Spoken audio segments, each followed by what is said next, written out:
We are Marc, Amy, Juliette and Clement from the medieval Chateau de Rosieres. This Christmas we've made you a very special advent calendar.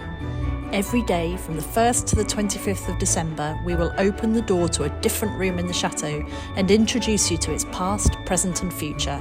Merry Christmas.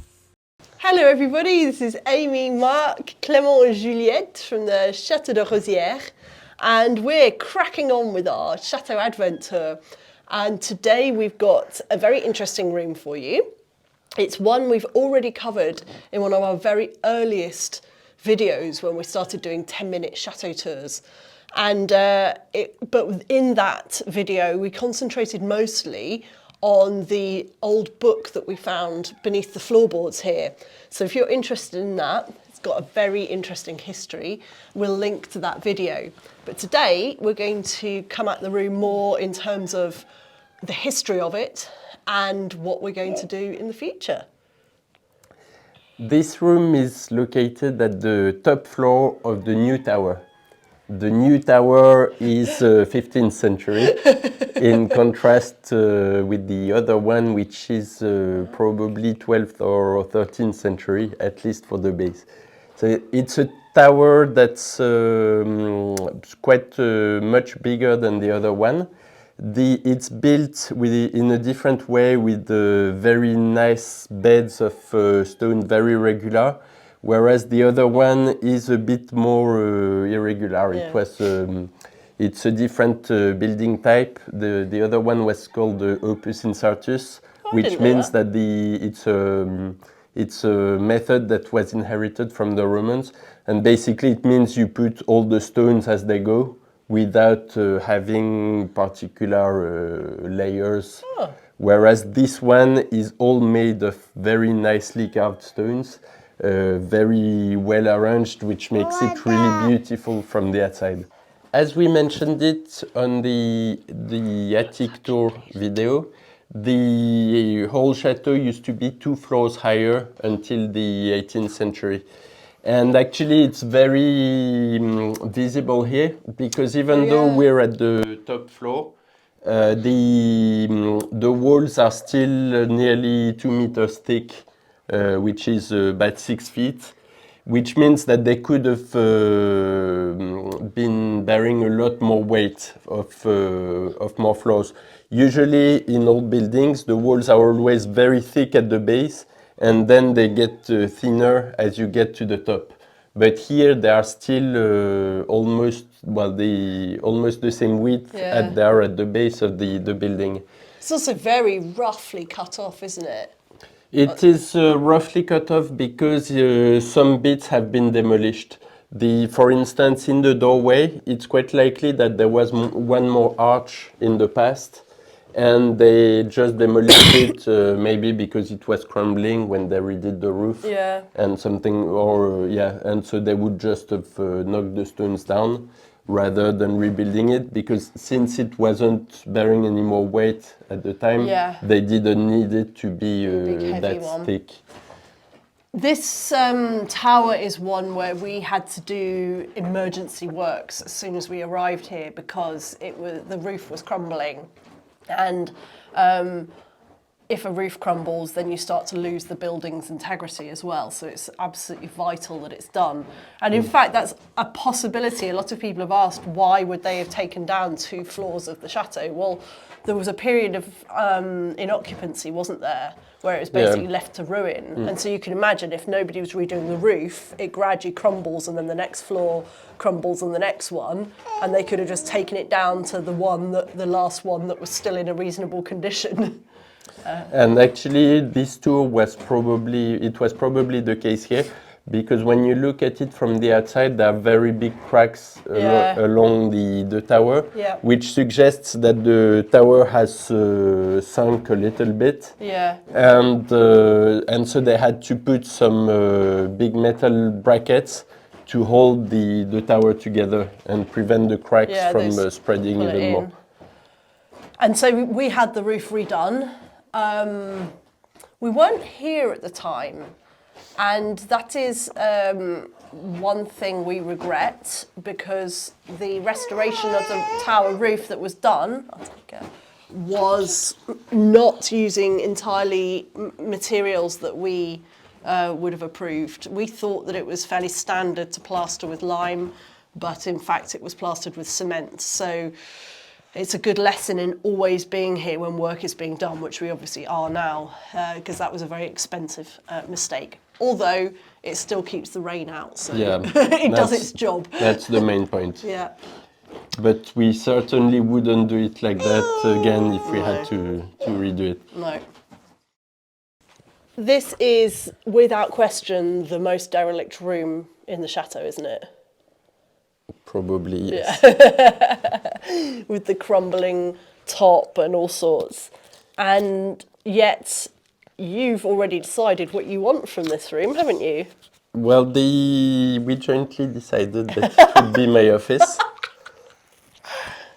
And actually it could be a really nice little office, even though it would be difficult to heat. It's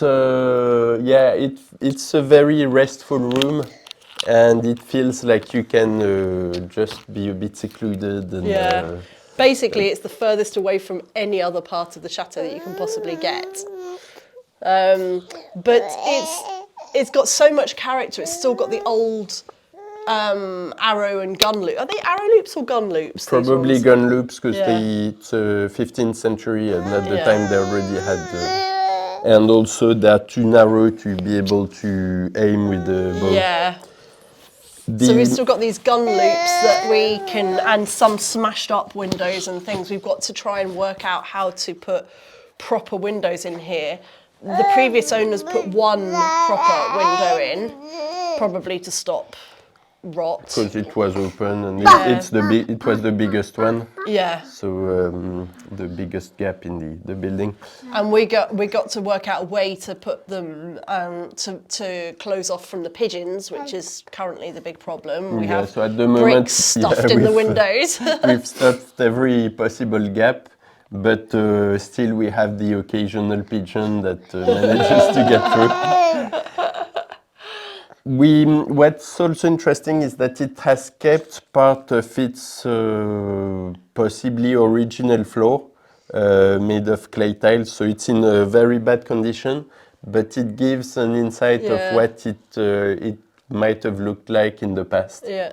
What we cannot explain is that there is a raised floor, and so the level doesn't correspond to the level of the other rooms.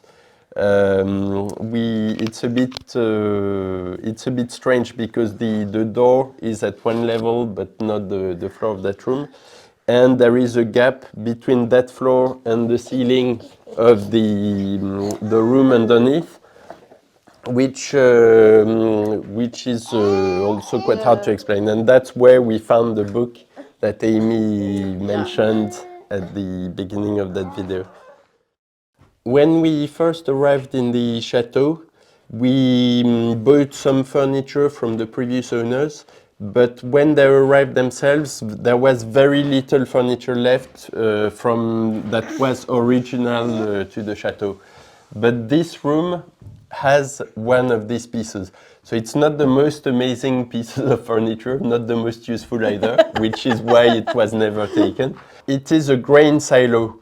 And it's so big that it couldn't be taken away because it doesn't fit through the door. Yeah. So it was probably assembled in this room for the first time and never moved. It is made of the chestnut wood, which is the local wood, which is the most durable, with the pine panels. So it was made locally, and it has probably been assembled once in this tower and never moved. Yeah, but it's not something we could probably... Would you keep it in your office? Probably not. We'll move it somewhere else because it's quite a cool furniture, well, a cool object to have, and it's part of the history of the house. But it's not very practical because it only opens from the top. And but we might be able to use it as for storing the grain for the chickens somewhere. Yeah, yeah. So my key question here is, are you going to have green rollover lamps in your office? Blue.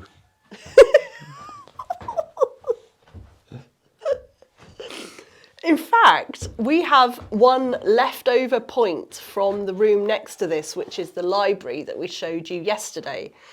And it was something that we completely forgot to tell you about because the first time we recorded the library one, I forgot to turn the microphones on. So we had to do it again, and the second time we forgot. But it's a little bit, it pertains to this idea of these floors being very vulnerable to the ceilings falling in. So let's just show you that. Well, I've been left with the responsibility of finishing this video because small children had bathroom crises. And it turns out it's not very easy to film with them around. So I'm bringing you back into the future library here, which we showed you yesterday. And there's a beam above me, a huge beam. And there's a very, very unfortunate roof leak just above it. And it's not a big roof leak. I found it when I was doing a tour of the chateau once during a big thunderstorm just to check things. But the leak is dripping onto one particular beam. And the problem is that will eventually rot the beam, and it's one of the fundamental beams holding up the roof of the chateau. So if that rots, we face having to take off the entire roof of the chateau and rebuilding it.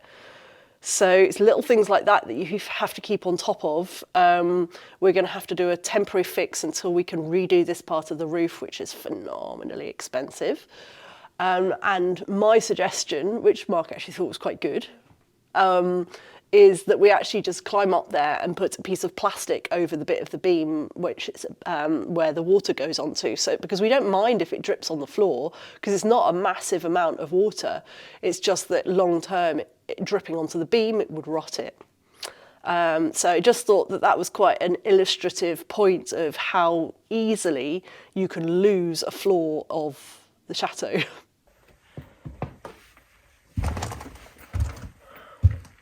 And finally, back in the tower itself, the roof, speaking of the beams, is absolutely beautiful. Beautiful carpentry made of chestnut wood, gorgeous beams. And as elsewhere, we suspect that it was from the original roof, but just lowered. Because if you imagine if there's some good bits that stayed there, there's no point in carting up fresh wood to build something from scratch. They'd have just lowered it and used it again at a different level if the masonry fell in. One of the options for the chateau losing 2 floors could have been fire. But in all of our investigations, we've never seen any evidence of soot on anything. And I just feel like you probably would have seen that. So more likely would be water ingress and rotting beams and things like that. And so, yeah, we're left with this room, which is quite a massive mess. But it's exciting, and Marc chose it for his office.